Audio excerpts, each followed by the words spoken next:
welcome on back to our Planet of the Apes marathon. Today we're going to be watching the sequel, the first sequel, number 2, that is Beneath the Planet of the Apes. And that was in 1970, 2 years after the original Planet of the Apes. Charlton Heston did agree to come back, but you'll see what happens with him. As this film does something that does truly what a sequel should do, is pick up right where the first one left off, and which follows Charlton Heston and Nova at the end of what they discovered at the end of the first film. You know, that the Statue of Liberty had washed up on the beach, and but there's some other twists and turns that's going to happen. So get your movie watching gear, you know, your snacks, whatever, gather the family around. Again, this one is also rated G. Again, I'm going to throw in some viewer discretion advised below the screen, because again, there's still some things in here that's very questionable that goes on. That you know, this was back in the 70s and late 60s, so what would be considered G is kind of questionable.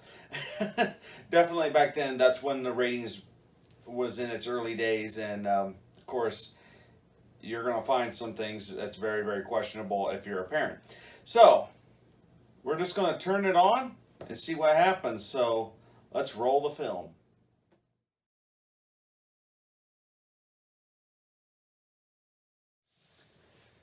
So Beneath the Planet of the Apes ends with Charlton Heston blowing up the planet.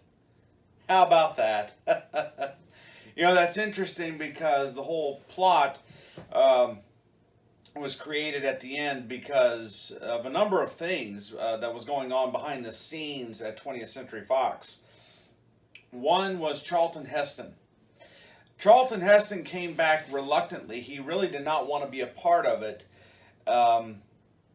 He thought that the first film was a complete story and just wanted to leave it at that. But then executive Richard Zanuck, who is the head of 20th Century Fox, asked if you would come in and we'll pay you whatever you want, and you'll just be in the first portion of the film and then you'll disappear.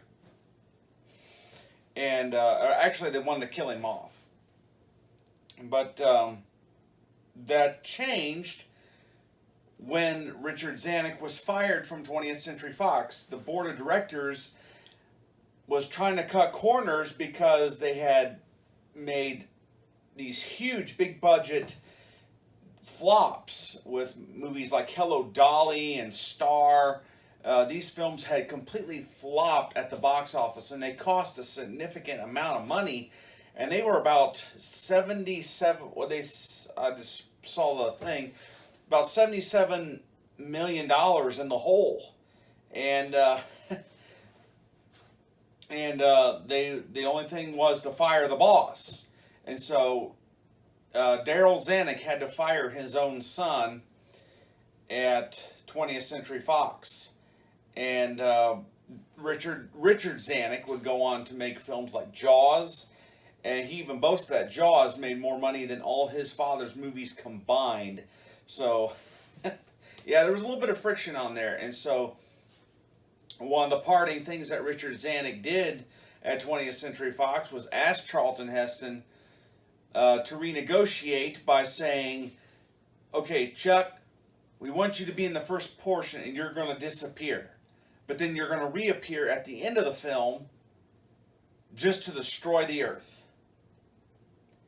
And that, of course, ticked off Fox because it left them with a strong dilemma on how to make another sequel to the Planet of the Apes. Well, they finally figure out a way because we've got more films to talk about, at least of this particular portion of the series. Next time will be Escape. I believe, yeah, Escape from the Planet of the Apes, and that'll explain what happened, how they came up with the sequel idea.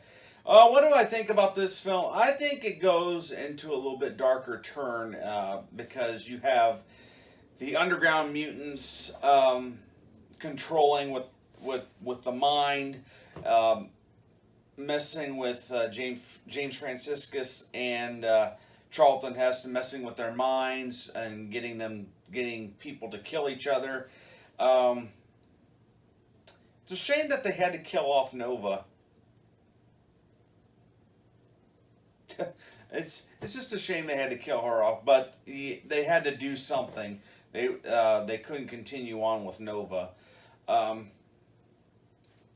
of course, my personal opinion about this is where they show the cheapness of of what was going on behind the scenes, but it still has that shock value that that it's the Forbidden Zone is full of these underground mutants. They can control people with their minds, and it's just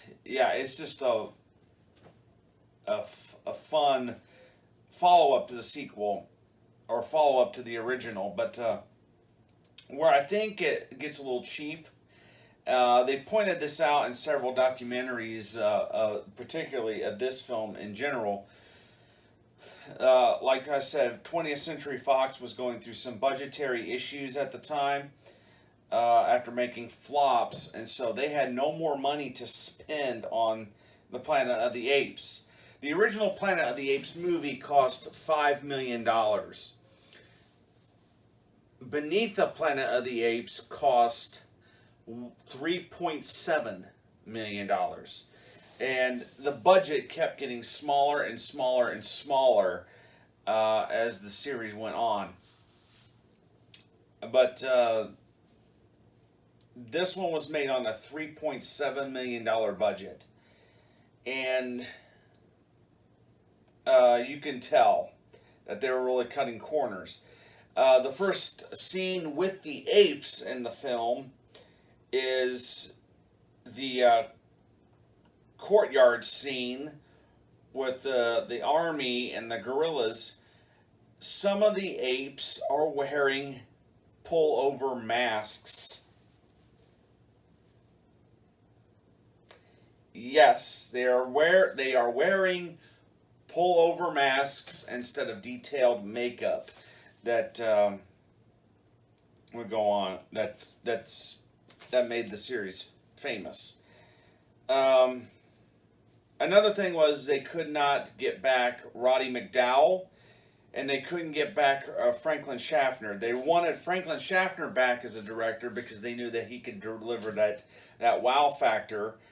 He was replaced by veteran TV director Ted Post. He would go on to direct some of the Dirty Harry movies. But they could not get Roddy McDowall back. I forget the actor's name that replaced Roddy McDowall, but a lot of people didn't notice that Roddy McDowall was replaced for this film. Roddy McDowall was off filming another movie, and he was actually directing that film, and scheduling conflicts was intervening with the Planet of the Apes sequel. So he was not able to return for the second film. But, however, he does return for the rest of the 70s version. So, yeah, there we go. Beneath the Planet of the Apes, number 2 in the whole series. Tomorrow will be Escape from the Planet of the Apes, and you'll see the budget get even cheaper yet. Not much going on in terms of the budget. I mean, you'll see it going on. You'll see what happens, but yeah, from me to you, see you later.